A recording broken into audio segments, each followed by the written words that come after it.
మంత్రి దుర్గేష్ కీలక వ్యాఖ్యలు. తెలుగు ఫిల్మ్ ఛాంబర్ ముందుగానే స్పందించి ఉంటే ఈ పరిస్థితి వచ్చేది కాదు. సరిగ్గా హరిహర వీరమలు విడుదలకు ముందే బంద్ అనే అంశం ఎందుకు తెరపైకొచ్చింది? బంద్ అనే విషయం ముందే తెలిసినా ఫిల్మ్ ఛాంబర్ ఎందుకు స్పందించలేదు? ప్రభుత్వంతో మాకు సంబంధం లేదని దామోదర్ ప్రసాద్ లాంటి వాళ్లు వ్యాఖ్యానించడం సరికాదు.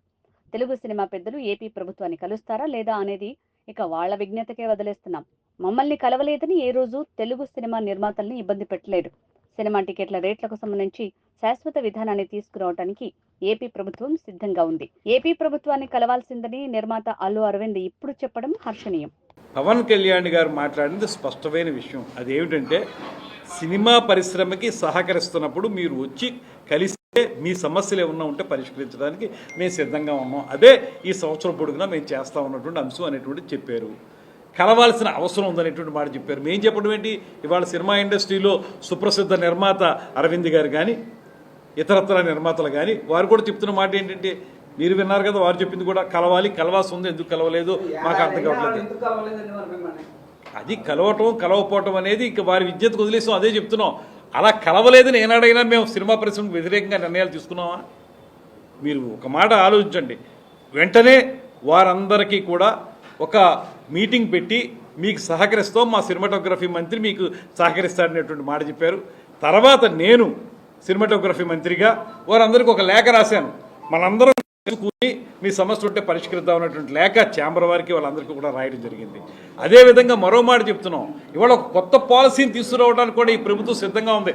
ప్రతిసారి మీరు ఎవరుంటే ఆ ప్రభుత్వం ఉంటే వాళ్ళ దగ్గరికి వెళ్ళి దేహి అని అడగక్కర్లేదు.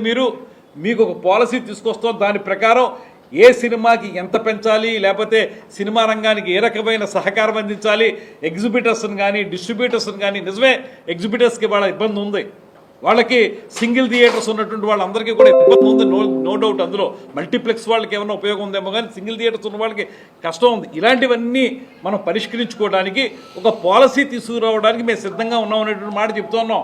మేము త్వరలో వారందరితో కూర్చుని మాట్లాడడానికి కూడా సిద్ధంగా ఉన్నాం.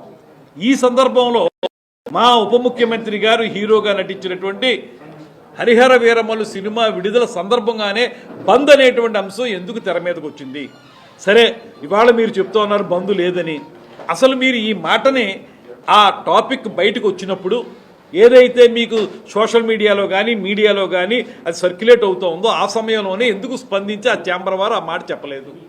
చెప్పుండాలి కదా, ఆ మాట చెప్పుంటే ఈ సమస్య వచ్చే ఉత్పన్నం ఏమి ఉండేది కాదు కదా. మీరు ఇప్పుడు తీసుకున్న నిర్ణయమే అప్పుడు చేస్తుండొచ్చు కదా. నేను మాట్లాడేది ఏంటంటే, ఇవాళ ఇంత మంచి వాతావరణం ఉన్నప్పుడు మాకు ఎవరితో సంబంధం లేదనేటువంటి మాట మాట్లాడుతున్నటువంటి దామోదర్ ప్రసాద్ గారి మాటలను కానీ, దీని ద్వారా రాజకీయ లబ్ధి పొందాలనుకుంటున్నటువంటి ఒక మంత్రి వైఎస్ఆర్సీపీ వ్యక్తి గురించి కానీ నేను చెప్పేది ఒకటే, మీరు వాస్తవాలను గ్రహించి ముందుకు రండి. ఇవాల్టి వరకు ఏనాడైనా ఏ సినిమాకి సంబంధించినా సరే మీకే చిన్న ఇబ్బంది అయినా కల్పించామా మేము? లేకపోతే మీరే అడుగుతున్నట్లుగా మీ మీడియా వారు అడుగుతున్నారు, వాళ్ళు రాలేదనేటువంటి ఉద్దేశంతో ఏనాడైనా మీకు అన్యాయం చేసామా? ఎప్పుడైనా సరే మీ సినిమాకి సంబంధించి విడివిడిగా మీరు వచ్చినా కూడా మీకు సహకరించాం, మీ ప్రైస్ హైక్ కావాలంటే చేసి పెట్టాం, షూటింగ్లకు అనుమతులు ఏర్పాటు చేసాం, ఎక్కడా కూడా మీరు రాలేదనేటువంటి మాట మేము పెట్టుకోలేదే. దీన్ని గ్రహించమని చెప్పి కోరుతా ఉన్నాం. అందరూ కలిసికట్టుగా మీరు రండి, ఎగ్జిబిటర్స్ కానీ డిస్ట్రిబ్యూటర్స్ కానీ నిర్మాతలు కానీ అందరూ కలిసి వస్తే ఈ ప్రభుత్వం సంపూర్ణంగా సహకరించడానికి ఎల్లవేళ సిద్ధంగా ఉంది.